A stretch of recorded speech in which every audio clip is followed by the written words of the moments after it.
Happy holidays. Thanks for the time as always. We certainly appreciate it.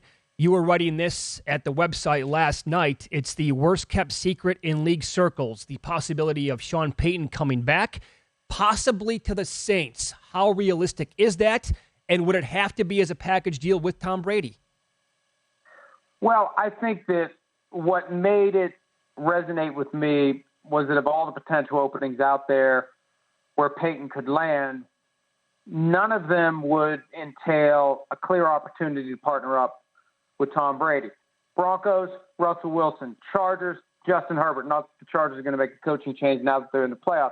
But any of these other places, other than Indianapolis would be the one place where Payton and Brady could maybe get together, but I don't know that the Colts want to go the aging veteran quarterback route after being burned by it 4 straight years.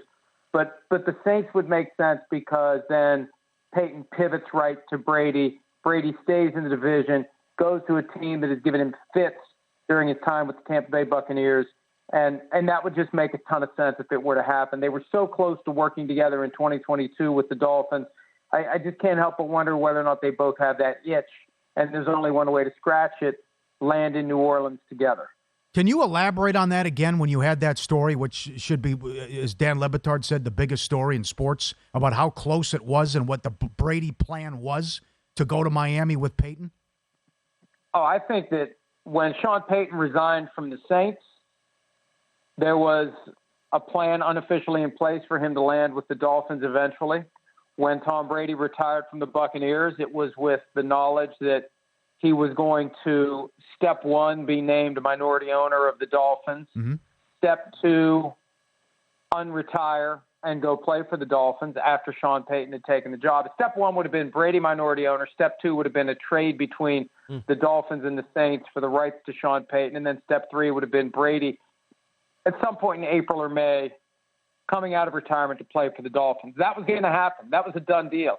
And it was the Brian Flores lawsuit that blew everything up. And the Brian Flores lawsuit was actually filed the same day that, I think it was the same day Brady retired. It was tied into some development in all of this that blew everything up and threw it all off the rails. What if Dallas loses by 2 touchdowns in the first round of the playoffs? Could it just be Payton alone to the Cowboys?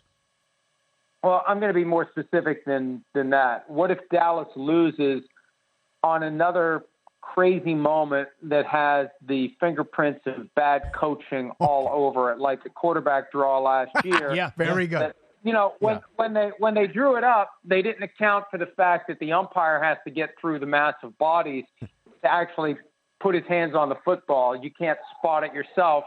The umpire has to spot it for you. So if there's another coaching lapse like that, and they lose to Tom Brady, coincidentally, in the wild card round of the playoffs, that could result in the Cowboys making a move. One thing that doesn't get mentioned very often, Jerry Jones is cheap. For a guy that's got a $250 million yacht and had to have this great stadium and seems to be very lavish and says all the time you'd be surprised at the size of the check that I would write if it would guarantee me winning a Super Bowl. He doesn't like to pay coaches to not work. So he'd have to be willing to buy out Mike McCarthy's contract, and he'd have to pay Sean Payton a lot more than whatever he was ready to pay him 4 years ago. That's one of the things that's detailed in my book, Playmakers, how close Sean Payton came to becoming coach of the Cowboys in 2019. It was basically a day away from the whole process activating itself.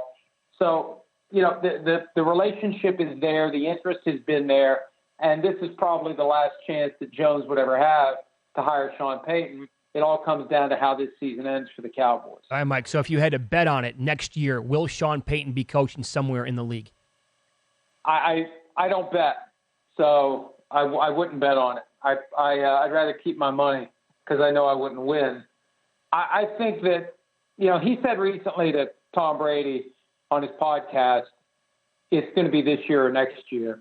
He may just kick the can a year and see what happens, unless Brady really is that interested and they're both mutually motivated to work together. Their best and only chance to do it may be next year in New Orleans, if that's how it all shakes out. You're a connected guy, great sources. Will the league revisit this NFC South hosting a playoff game against maybe a 13-win Dallas team? No, it'll never be revisited. It'll never be changed. Here's why. Every owner knows going into the season, I've got essentially a 1 in 4 chance of hosting a playoff game. All I have to be is the best of 4 teams. And if I'm that team, no matter how bad my team otherwise is, if I win my division, I host a playoff game. They don't want to take that away from themselves. Because you never know when this rule that's creating a screwy outcome right now in the NFC South and was creating a screwy outcome 2 years ago in the NFC East, you can have a couple of division champions that are at or below 500 this year, both of the Souths. I mean, the Jaguars right now are 7-8. They could finish 8-9 and still win the division. So they're just not going to change it because the owners very much like the fact that you just have to be the best of 4 teams to not just make the playoffs but host a playoff game. Yeah, that's unfortunate, but I see where you're coming from. Does Tua play again this year? Well, look, I don't think the question is should he play again this year. I think the question is should he play again ever? Because if he's cleared to play, then he should play. Now, will he be cleared to play, but will there be other considerations, optics, PR, whatever, that caused the Dolphins to do what they did back in the middle of October when they were playing the Vikings and he was cleared to play, but he didn't play in that game? I think the pressure is going to be on the team, the pressure is on the league, and the pressure is going to be on Tua to not play. And I think at some point, you try to play these things out and figure out where it's all heading. At some point, Tua is not going to be able to get cleared by a doctor. We had the story very recently with Mike White supposedly talking to 10 different doctors to try to get cleared to play with a broken rib.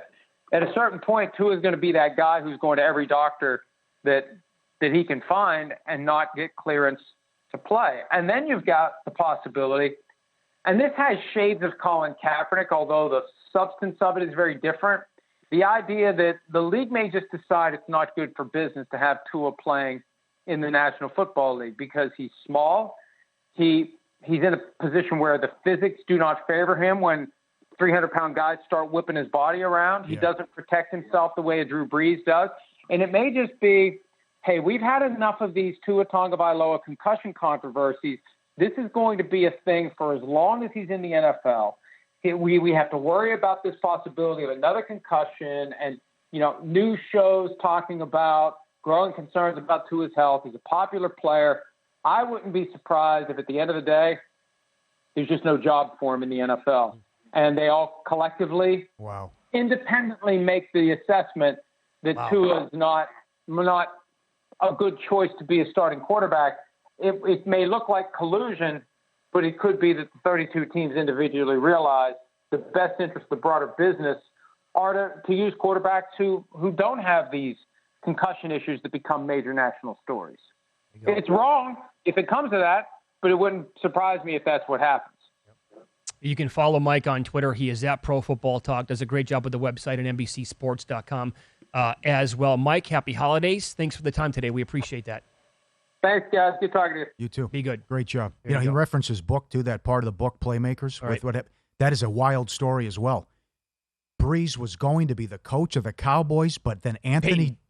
What'd I say? Brees. Oh, geez, thank you. Payton was going to be the coach of the Cowboys, but then Anthony Davis requested a trade, and then Loomis was also calling the shots with the Pelicans and the Saints, and he didn't want Payton and Davis to leave on his watch with the 2 big teams. That's exactly right. That is nuts. Mm-hmm. If Davis doesn't request the trade, Payton is the coach of the Cowboys. Yeah. Think about that for a second. Oh, man. I think he's spot on. I mean, if there's a total debacle at the end of a playoff game like last year, I don't think you can bring the guy back. That's even better. I mean, than losing by 14 points. Right. I mean, that's an all-time messy ending to a game. Yes. Where you're just completely clueless with that play call. Indeed. Now, for that to happen again, McCarthy clearly would never learned his lesson then. So that's you're up. I mean, if you're wishing for that to happen again, it's a big time wish. You know what I'm saying? Like it's a pipe dream. And you lose to a team under 500 again, and you had 13 wins, and it happened like that. And he's running out of time. He's not going to live forever. No, that's exactly right. That's all that up against. Visit VSiN.com to get current odds, listen for free, find showtimes, and download VSiN sports betting podcasts.